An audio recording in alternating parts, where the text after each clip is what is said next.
hello बंधुসকল এতিয়া আছো আমি रोहतक বুলি জায়গাটো দিল্লীৰ পৰা 100 কিলোমিটাৰ আঁতৰত আৰু এই আমাৰ সতীৰ্থসকল আছে সব আমি আহিছো এটা বিশেষ কামত আৰু কামটো কি জনাই আছো বাৰু বিশেষকৈ ভিডিঅটো বনালো কেলে এই পাৰ্কখনৰ ভিতৰত চাওকচোন ইমান ডাঙৰ এজোপা মহানিমৰ গছ বহুত ডাঙৰ তেনেধৰণৰ বহুত গছ আছে ইয়াত মই কেমেৰাটো বেক কৰি দেখাইছো দেই এই আছাও বহুত ডাঙৰ ডাঙৰ পাৰ্কখনৰ ভিতৰত মহানিমৰ গছ আছে আৰু এই ঠাইখিনি হৈছে रोहतक বুলি ঠাইডোখৰত হাৰিয়ানাৰ এতিয়া এইফালে পাৰ্কখনত চাওকচোন ইমান বয়সস্থ মানুহখিনি এক্সাৰচাইজ কৰিবৰ কাৰণে ইমান ধুনীয়া জেগা আছে সকলো এক্সাৰচাইজ ধুনীয়াকৈ কৰি আছে যিটো স্বাস্থ্যৰ পক্ষে অত্যন্ত ভাল আৰু এইফালে বয়সস্থ মানুহখিনিয়ে ধুনীয়াকৈ তেওঁলোকে বহি আলোচনা কৰি আছে এটা পাছবেলাৰ বিনোদনৰ ফিল্ড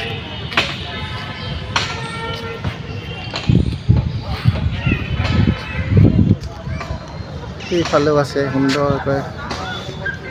ককাহঁতে সুন্দৰকৈ একেলগে বহি বন্ধুবৰ্গৰ লগত কথা পাতি আছে এইটো আচলতে খুব ডাঙৰ কথা তেনেধৰণে সময় অতিবাহিত কৰিলে গা মন সকলো ভালে হৈ থাকে আচলতে আৰু যেহেতু পাৰ্কখন খুব ভাল লাগিলে ইউটিউব पर गिरोगे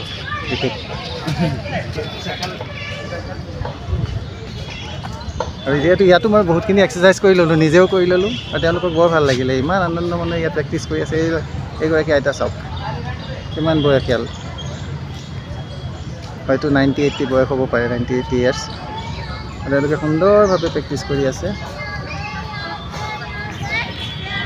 এইটো এটা খুব শুভ লক্ষণ তেওঁলোকৰ স্বাস্থ্যৰ পক্ষেও খুব ভাল হ'ব প্ৰয়োজনীয় বিশেষকৈ গছ গছনীয়া পূৰ্ণ পাৰ্কখন খুব ভাল লাগিলে চাওকচোন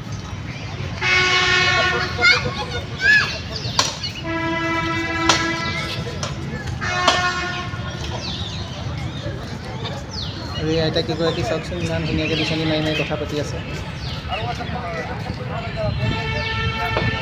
সকলোৱে আবেলি সময়খিনি সুন্দৰভাৱে ইয়াত বহি লৈ কিছু সময় অতিবাহিত কৰিব আৰু জ্যেষ্ঠসকলে আনন্দ মানে ইয়াত কিছু সময় ফুৰিব বিশুদ্ধ বতাহ লৈ এয়া আইতাগৰাকীয়ে ঘূৰি ফুৰিছে সেইফালে ভাল লাগিছে গোটেই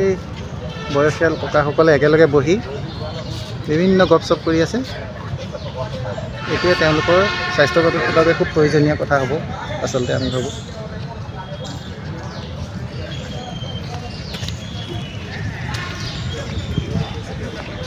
হেল্ল' কিবা এটা কৈ দিয়া কেনেকুৱা লাগিছে ফিল্ডখনৰ ভিতৰত বহুত ভাল লাগিছে পাৰ্কখনৰ ভিতৰত বিনা ইয়াতে কোনো ফ্ৰী এণ্ট্ৰি হয় অতি সুন্দৰ আৰু নেচাৰেল গোটেই গছ গছনিবিলাক ইমান ধুনীয়া হৈছে মানে ইয়াত বিশেষকৈ জ্যেষ্ঠসকলৰ কাৰণে খুব ভাল হৈছে ন বস্তুটো জ্যেষ্ঠসকলৰ কাৰণে বহুত ধুনীয়া হৈছে তেওঁলোকে বহুত সময় ইয়াত আনন্দ মনে পাৰ কৰিছে চব লেডিজসকল বহি আছে লেডিজসকল মই দেখুৱাইছোঁ ভিডিঅ'টোৰ জৰিয়তে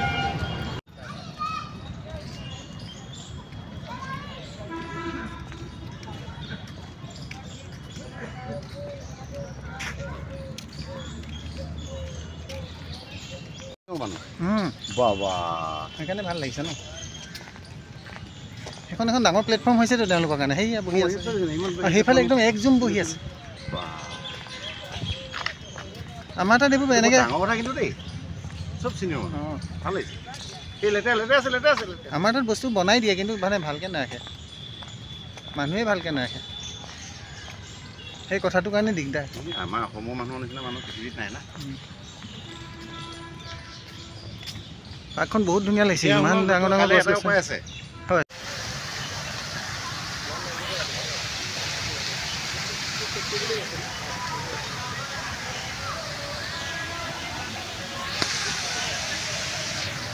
আৰু এইটো চাওকচোন কুকুৰটো এক্সাৰচাইজ কৰি আছে পূৰা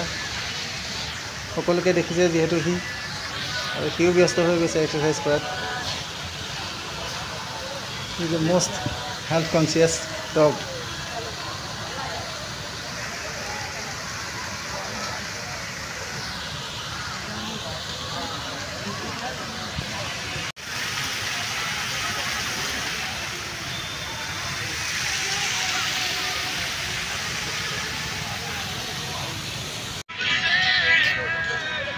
জানিছোঁ কথাটো মই বুজি পাইছোঁ বাঘটো মৰিলে কিন্তু মানে এতিয়া ৰিপৰ্টাৰবিলাক ইমান অভিজ্ঞতা হ'ল যে কিমান এতিয়া পানী ঢালিব লাগে কি কৰিব লাগে বাপৰে বাপ সেইটো মানে ফৰেষ্টৰ ডক্টৰ এটা বিৰাট মানে ভেটেনাৰী মানে এইটো বেয়া লাগে আমাৰ অসমৰ নিউজ ৰিপৰ্টাৰ নিচিনা গোটেই পৃথিৱীত সেইটো আৰু ৰিপৰ্টাৰ নাই বহুত ধুনীয়া উঠিছে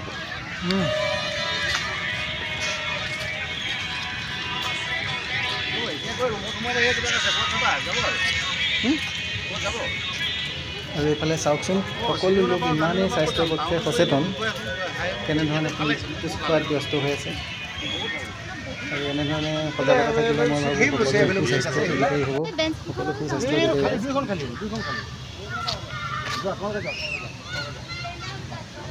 সকলো স্বাস্থ্য মই ঘূৰি ফুৰিছে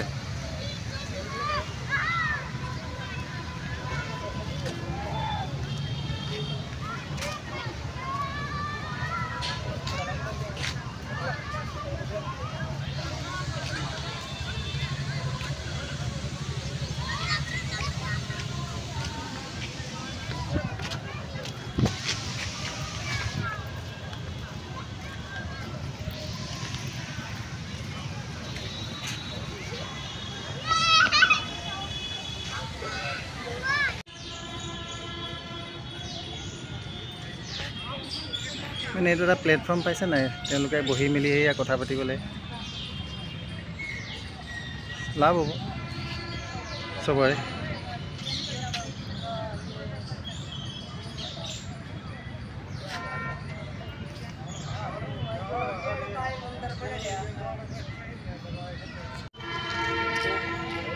ইমান ডাঙৰ প্ৰব্লেম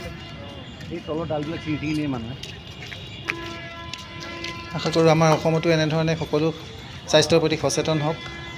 আৰু প্ৰতিখন জিলাতে এনেকুৱা এডোখৰ ঠাই থাকক ঠিক আছে ইমানখিনিতে ভিডিঅ'টো সামৰিছোঁ